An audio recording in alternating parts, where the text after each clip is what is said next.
وہ اہم میٹنگ کر رہے تھے اور ان کا فون مسلسل بج رہا تھا۔ ان کے دوستوں کی کالز تھی کہ ٹی وی آن کرے۔ یہی حال زوبیہ بیگم کا ہوا۔ عورتوں کے حق میں تقریر کرتے ہوئے ان کے حواس اس وقت گم ہوئے جب سامعین میں سے ایک لڑکی نے نیٹ پر حیا کے ساتھ ہوئی زیادتی کی لائیو ویڈیو انہیں دکھائی تھی۔ ایک تماشا تھا جو ان کی لاڈلی کا دنیا دیکھ رہی تھی۔ رنگ فک ہوا تھا دھوپ میں، سر پر چھتری آنکھوں پر کالا چشمہ لگائے وہ تقریر میں مصروف تھی۔ سب کچھ وہیں پھینک کر اپنی گاڑی کی طرف بڑھی تھی۔ شمس صوبیہ چلا کر اٹھی تھی، خوف اور ڈر سے پسینے سے شرابور ہوئی تھی۔ سامنے گھڑی کی طرف دیکھا تھا تو رات کا 1 بج رہا تھا۔ جس قدر بھیانک خواب دیکھا تھا، سوچنے سمجھنے کی ساری صلاحیتیں سلب ہوئی تھیں۔ یاد تھا صرف شمس، اس کی باتیں۔ اگر کچھ یاد ہو گیا تو کیا کرے صوبیہ بھی جی کر، وہ بھی مر جائے گی۔ جذبات پھر سے نئے ہوئے تھے۔ جلدی سے الماری کھولی اور اپنے کپڑے ایک چھوٹے سے بیگ میں ڈالنے لگی۔ زیور بھی اسی کی الماری میں رکھا تھا۔ لاکر کھول کر ڈبوں میں سے زیور نکال کر بیگ میں رکھا اور خالی ڈبے واپس لاکر میں رکھے۔ کالے رنگ کی چادر سے خود کو خوب اچھے سے لپیٹا اور کمرے سے نکل گئی۔ رات کا سناٹا تھا، سب کمروں میں تھے۔ بہت محتاط قدم اٹھاتی ہوئی وہ چھت پر پہنچی۔ وعدے کے مطابق شمس بھی موجود تھا۔ ایک چھوٹا سا بیگ اس کے پاس بھی تھا۔ صوبیہ کو دیکھ کر اس نے سب سے پہلے بیگ اس کے ہاتھ سے لیا تھا، پھر گھر کی پچھلی جانب لے گیا۔ پہلے خود نیچے کود کر نیچے اترا، پھر دونوں ہاتھ بڑھا کر صوبیہ کو اتارا۔ پچھلی گلی سنسان تھی اور چہرہ چھپاؤ اپنا صوبیہ، شمس نے دھیمے لہجے سے کہا۔ پچھلے راستے سے نکل کر ہی وہ دونوں گلیوں سے ہوتے ہوئے مین روڈ پر پہنچے تھے۔ اس وقت اپنے گھر سے کافی دور تھے۔ مین روڈ پر ٹریفک بہت کم تھا۔ کافی دیر بعد انہیں رکشہ ملا تھا۔ سیدھا بس کے اڈے پر پہنچے۔ ایک کرسی پر صوبیہ کو بٹھا کر شمس بس کی 2 ٹکٹس لینے چلا گیا تھا۔ جیسے ہی پہلے بس وہاں پہنچی، مسافر ابھی ٹھیک سے اترے بھی نہیں تھے کہ انتظار میں کھڑے مسافر بس پر چڑھنے لگے تھے۔ لوکل بس تھی جہاں سیٹیں کم اور مسافر زیادہ ہوتے ہیں، اس لیے اسی بھگدڑ میں شمس بھی صوبیہ کا ہاتھ پکڑے بس میں سوار ہوا تھا۔ اتفاق تھا کہ دونوں کو سیٹ بھی ایک ہی ساتھ مل گئی تھی، لیکن وہاں سے اترتے ہوئے مسافروں میں سے ایک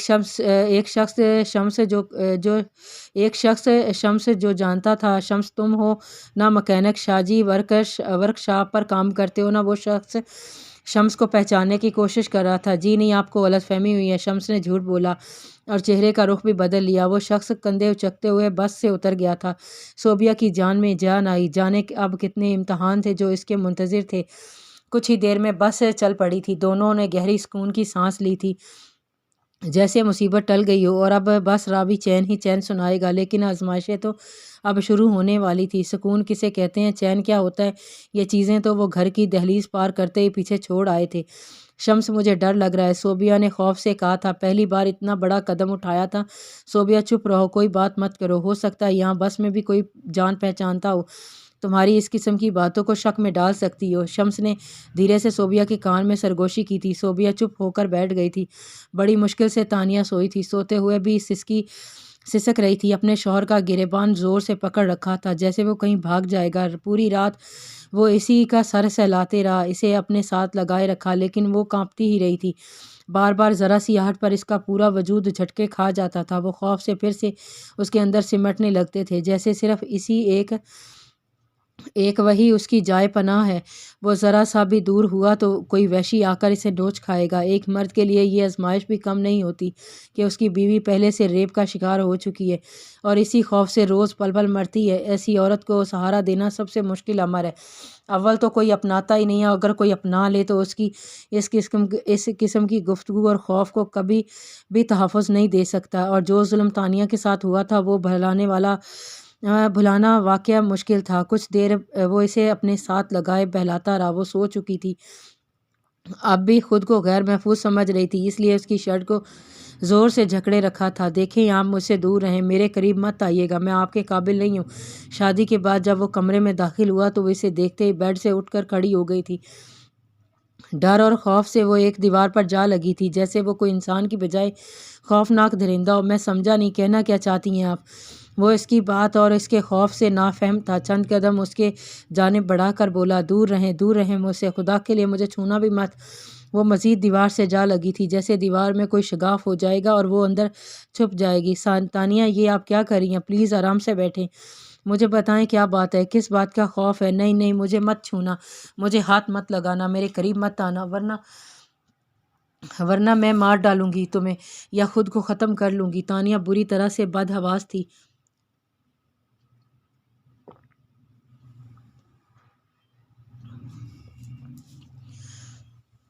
ٹھیک ہے، میں کچھ نہیں کہوں گا آپ کو، لیکن ڈر کیوں رہی ہیں؟ جاؤ یہاں سے، نفرت ہے مجھے مرد ذات سے۔ وہ دبی دبی سسکی سے روتے ہوئے بولی۔ اوکے میں جا رہا ہوں یہاں سے، آپ ریلیکس ہو جائیں۔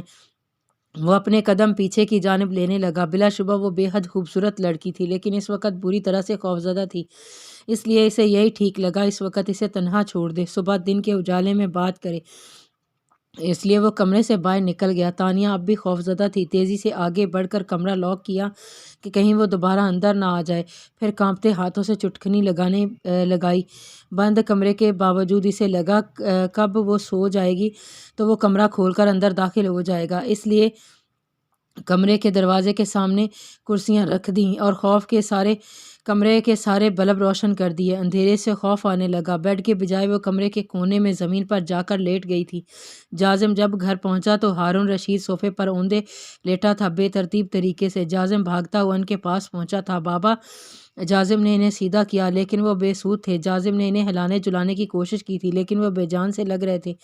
وہ جلدی سے انہیں ہاسپٹل لے گیا لیکن اس وقت تک وہ زندگی کی بازی ہار چکے تھے۔ جواب تو ڈاکٹر نے 2 مہینے پہلے ہی دے دیا تھا، وہ اب زیادہ دیر زندہ نہیں رہ سکتے تھے، لیکن یوں اچانک اسے چھوڑ جائیں گے؟ جازم کے لیے یہ صدمہ بہت بڑا تھا، تو ابھی تو بہت کچھ ان سے شیئر کرنا تھا جازم کو، لیکن زندگی کہاں مہلت دیتی ہے۔ 3 دن تک وہ روتا رہا تھا، گھر سے باہر بھی نہیں نکلا تھا۔ یہ صدمہ اس کے لیے کم تو نہیں تھا جنہوں نے ہمیشہ انگلی پکڑ کر چلایا تھا، آج انہیں کندھوں پر اٹھائے ان کے ابدی ٹھکانے تک لے جاتے ہوئے اس کے قدم ڈگمگائے تھے۔ سنبھل کر میری جان، جازم سنبھل کر قدم رکھو۔ بابا! وہ زور سے چلایا تھا، اسے لگا پھر سے چھوٹا سا بچہ بن گیا ہو جو چلتے ہوئے ڈگمگا جائے تو ماں باپ پکڑ لیتے ہیں، گرنے نہیں دیتے۔ ہارون رشید نے بھی ماں باپ بن کر اسے پالا تھا، گرنے نہیں دیا تھا، نہ کسی کے قدموں میں نہ کسی کی نظروں میں، کہیں نہ اس کی تعلیم میں کمی تھی نہ ہی تربیت میں۔ اس عمر میں جب لڑکوں کی نظریں دل کے ہاتھوں مجبور ہو کر غیر محرم لڑکیوں پر اٹھتی ہیں، جازم نے ہمیشہ جھکائی تھیں۔ نہ کالج میں ایسی گیدرنگ اپنائی تھی جہاں موضوع لڑکیوں کے گرد گھومتا ہو، اور نہ ہی کسی لڑکی کو ایسی بے باکی سے دیکھنے کی کوشش کی تھی۔ اس کی وجہ ہارون رشید کی باتیں تھیں، تربیت تھی۔ جب قیامت کے دن ساری دنیا میں نفسا نفسی چھائی ہوگی، بس 7 قسم کے لوگ ہی اس وقت اللہ کی رحمت کے سائے میں ہوں گے۔ جازم ان میں سے ایک۔ ایسے لوگ بھی ہوں گے انہیں حسب نسب والی عورتیں اپنی طرف گناہ کے لیے راغب کریں گی تو وہ کہہ دے گا مجھے اللہ کا ڈر مائن ہے۔ ہارون رشید کی بات جازم سمجھا نہیں تھا۔ اب اس کا مطلب کیا ہوا بابا؟ 15 سالہ جازم نے سوال کیا۔ اس کا مطلب جو اللہ کے ڈر سے غیر عورت کے پاس نہ جائے، گناہ نہ کرے، اسے اللہ اپنی رحمت کے سائے اس وقت پناہ دیں گے جب دنیا میں کہیں بھی اللہ کے علاوہ جائے پناہ نہیں ہوگی۔ لو، میں بھلا کسی عورت کے پاس کیوں جاؤں گا؟ جازم تم اب بڑے ہو رہے ہو، میرا فرض ہے تمہیں بتاؤں کہ اس عمر میں جس میں تم قدم رکھ رہے ہو بلوغت کی ابتدائی عمر ہے، اس لیے اپنی مخالف جنس میں بڑی کشش نظر آتی ہے۔ جب 4 دوست مل کر بیٹھ جائیں تو باتوں میں یہی بات چھڑ جاتی ہے کہ محلے میں رہنے والی فلاں لڑکی زیادہ خوبصورت ہے، فلاں کے بال زیادہ لمبے ہیں، فلاں کی آواز خوبصورت ہے۔ نہ چاہتے بھی ہمارے سامنے سے اگر وہ لڑکی گزر جائے تو نظر اس کے چہرے بالوں اور جا کر رک جاتی ہے، کان اس کی آواز پر دھرنے لگتے ہیں اور وہ عذاب شروع ہوتا ہے کہ مت پوچھو۔ اس لیے تمہیں سمجھا رہا ہوں کہ اللہ نے ایک فاصلہ مقرر کیا ہے، جب تک ہم فاصلے پر رہتے ہیں دل کی اور نفس کی خواہش پر خود کو نہیں چھوڑتے، خود سے جنگ کرتے ہیں ہی برائی کی طرف نہیں جانا تو کیسے ہو سکتا ہے؟ وہ ہمیں انعام سے نوازتا ہے، نہ نوازے۔ میں چاہتا ہوں کہ تم نظروں کو جھکانا سیکھ جاؤ، بس پھر تو شیطان کی ہار ہی ہار ہے اور تمہاری جیت۔ ہارون رشید نے بڑے پیار سے بیٹے کو سمجھایا اور اس عمر میں سمجھایا جس عمر میں اسے ان باتوں کا علم ہونا چاہیے تھا۔ ہر روز ایسی ہی ایک بات اس کے کان سے گزرتی تھی، اس لیے اس کی نظریں جھکانا سیکھ گئی تھیں۔ اس کے باپ نے اس نازک عمر میں غفلت نہیں برتی تھی، یہی عمر ماں باپ کے چوکنے رہنے کی ہوتی ہے۔ وہ پوچھتے تھے کن دوستوں میں بیٹھتی ہو، دوست کس موضوع پر باتیں کرتے ہیں، آہستہ آہستہ وہ اس کے ذہن اور شخصیت کی تربیت کرتے رہتے ہیں۔ آج ان کی ساری باتیں ذہن کے پردے پر صاف تھی۔ تمہیں پتہ ہے جازم، بیٹے اور بیٹی کی تربیت میں بیٹے کی تربیت سب سے زیادہ وقت مانگتی ہے اور مشکل بھی ہے۔ بیٹیاں تو ایک گھوری پر سمجھ جاتی ہیں کہ ماں باپ کیا چاہ رہے ہیں، لیکن 12 سال کے بعد بیٹا گھوری کو سب سے پہلے غیر احمد سمجھتا ہے۔ لیکن بابا، مجھے تو یاد نہیں کہ آپ نے مجھے گھور کر دیکھا ہو۔ جازم نے بھاپ کے سامنے رکھا چائے کا کپ اٹھا کر اپنے لبوں سے لگایا تھا۔ وہ ایسا ہی کرتا تھا۔ چائے کا کپ آدھا کپ جب ہارون رشید پی لیتے، وہ کپ اٹھا کر پینے لگتا تھا۔ وہ پیار سے اس کے سر پر ہاتھ پھیرتے۔ تم اکلوتے ہو اس لیے، ورنہ میں غصے کا بڑا تیز ہوں، وہ مصنوعی تیوری چڑھا کر کہتے۔ جازم ہنسنے لگتا۔ اچھا، مجھے تو کہیں سے نہیں لگتے، تم ذرا میرے خلاف چل کر تو دیکھو، پھر دیکھو میرا غصہ۔ ہارون رشید نے جیسے پیار بھری تنبیہ کی تھی۔ لیکن بابا، مجھے کہاں چلنا آتا ہے، میں تو اب بھی آپ کا ہاتھ تھام کر چلتا ہوں اور ہمیشہ آپ کا ہاتھ تھام کر ہی چلوں گا۔ اچھا، کب تک ہاتھ تھام کر چلنے کا ارادہ ہے؟ ہارون رشید کی بات پر وہ کچھ سوچتے ہوئے بولا، جب میرے بچے میرے جتنے ہو جائیں گے تو ایک ہاتھ وہ آپ کا تھامیں گے اور ایک میں۔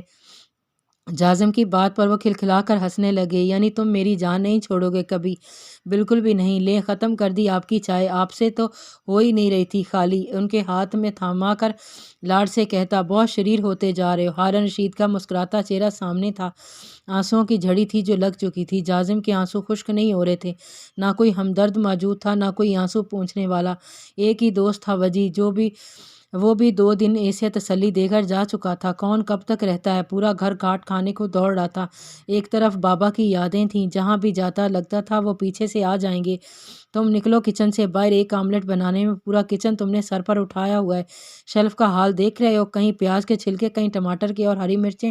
4 پلیٹیں الگ سے گندی پڑی تھی۔ جازم ہاتھ میں چھری پکڑے اپنے آنسو پونچھ رہا تھا جب ہارون رشید کچن کی حالت دیکھ کر اس پر بگڑے تھے۔ بابا، آپ کو کچن نظر آ گیا، میں نظر نہیں آیا؟ پیاز ہیں کہ عذاب ہیں؟